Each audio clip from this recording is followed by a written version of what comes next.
ஆனால் திராவிட முன்னேற்ற கழகம் இன்னும் ஃபோர்ஸாக அதில் இறங்கணும்.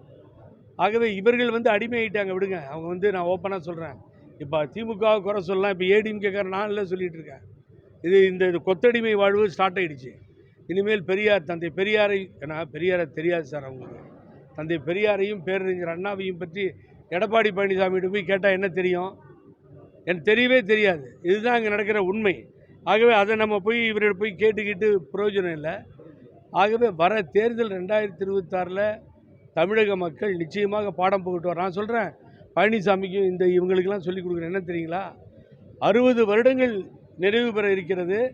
திராவிட இயக்கங்கள் மாறி மாறி ஆளுகிறது. தந்தை பெரியாரும் பேரறிஞர் அண்ணாவும் ஊற்றுவித்த அந்த கொள்கையிலே நாங்கள் உறுதியாக இருக்கிறோம். தந்தை புரட்சித் தலைவர் எம்ஜிஆரும் அம்மாவும் அப்படித்தான் வழி நடத்தினார்கள். இதுதான் நடந்துட்டு போயிட்டுருக்கு. ஆனால் நான் என்ன சொல்கிறேன், நீங்கள் அவங்கள்ட்ட அடிமையாக போங்க, நீங்கள் போய் ஒட்டிக்கோங்க, அவங்க சொல்கிறத கேளுங்க, கூட்டணியில் சேருங்க, இல்லைன்னா நீங்கள் அரசியல் பண்ண முடியாதுன்னு எனக்கு தெரியும். ஆனால் நாம் கண்ட தலைவர்களை கேவலமாக பேசுகிறத வேடிக்கை பார்க்குறதுங்கிறது எந்த விதத்தில் சார் நியாயம்? நீங்கள் சொல்லுங்க பார்ப்போம்.